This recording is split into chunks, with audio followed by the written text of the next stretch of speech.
وصحبه أجمعين. As is our norm every Wednesday after Salat al-Asr, we share a brief reminder asking Allah subhanahu wa ta'ala to benefit us with the words spoken. Allah subhanahu wa ta'ala says, فَذَكِّرْ فَإِنَّ الذِّكْرَ تَنْفَعُ الْمُؤْمِنِينَ, and remind, for indeed the reminders benefit the believers.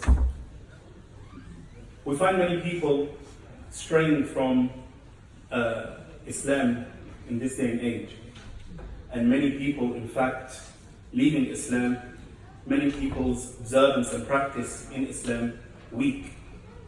And it all goes back to one thing, and that thing actually goes back to another thing, but it all goes back to the claim that Islam is too restrictive. There are too many restrictions in Islam. So somebody may display interest in Islam, but when he hears of the halal and the haram, he says, there are too many restrictions. Now, just to give a similitude between man and a machine, a car for example. The car is designed and manufactured for a specific purpose. It has a limited range of functions. It is not made for everything. So the car comes with a manual telling you that this car is suitable for paved roads and not to be driven off-road. This car is suitable to be driven at a certain speed. And you find that a piece of machinery is restricted and there are strict guidelines for the use of that apparatus. So for example, the one who goes against those instructions, the one who drives his car too fast around the bend and then rolls it and crashes it, it's not the manufacturer's fault, rather it is the user's fault. And also that car has restrictions, as we mentioned.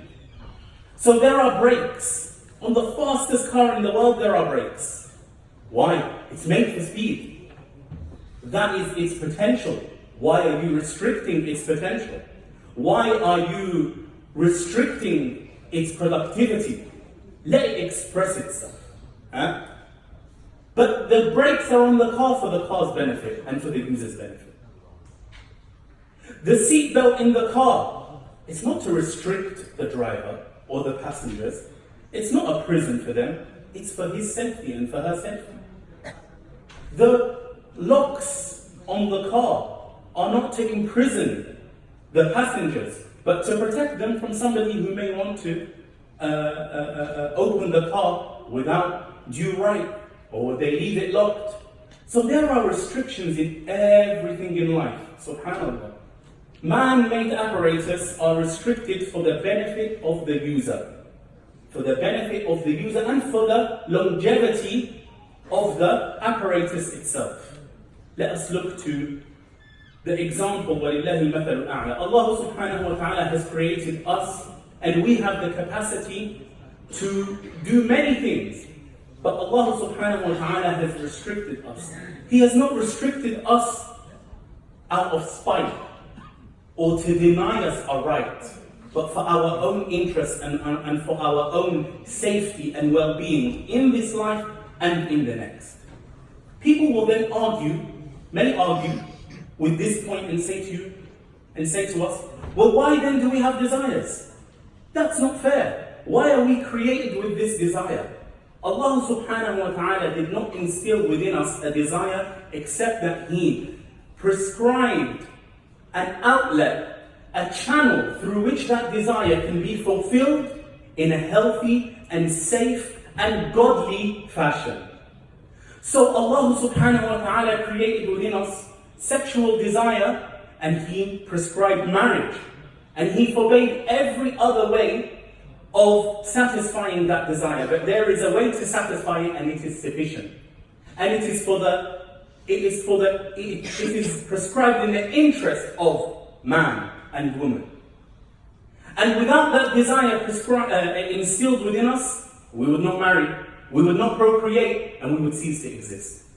We are created with a love of wealth. وَتُحِبُّونَ الْمَالَ حُبًّا جَمًّا. Allah did not blame us for loving wealth.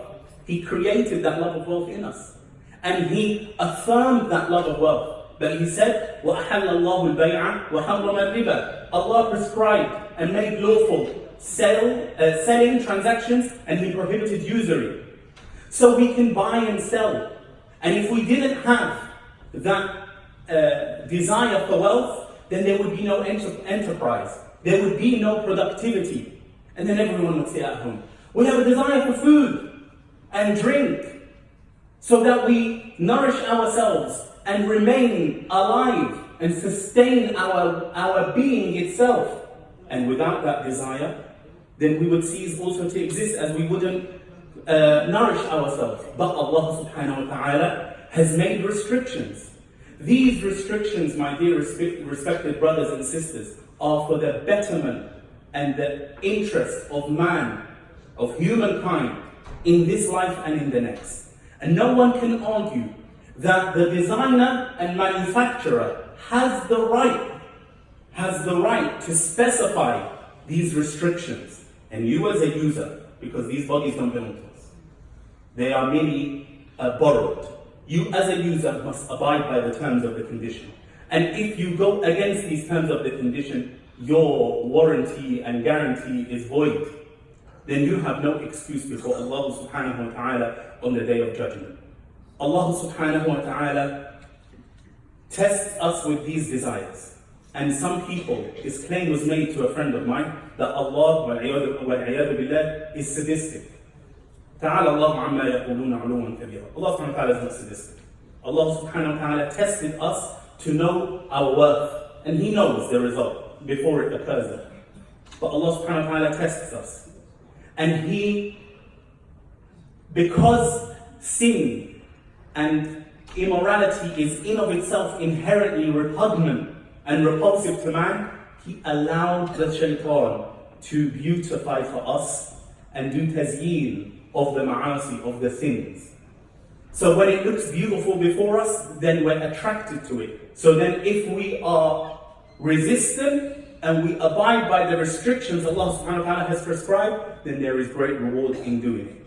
So my dear respected brothers and sisters, our religion, the restrictions within it, yes, they exist, but these restrictions are in our interest.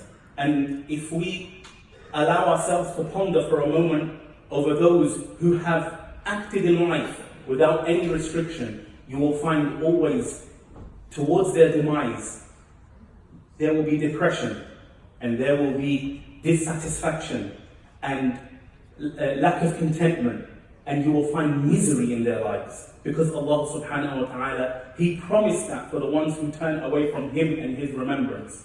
وَمَنْ أَعْرَضَ عَنْ ذِكْرِي فَإِنَّ لَهُ مَعِيشَةً ضَنْكًا. And those who turn away from my remembrance, for them they will have a life of restriction. Subhanallah. Their life will be restricted from happiness and barakah and joy and satisfaction in what they do. We ask Allah subhanahu wa ta'ala to make us observant slaves of His. Ameen. And to make us of those who understand His religion and submit to His religion with happiness and with contentment and with love and full will and desire. أقول قولي هذا وأستغفر الله لي ولكم والحمد لله رب العالمين.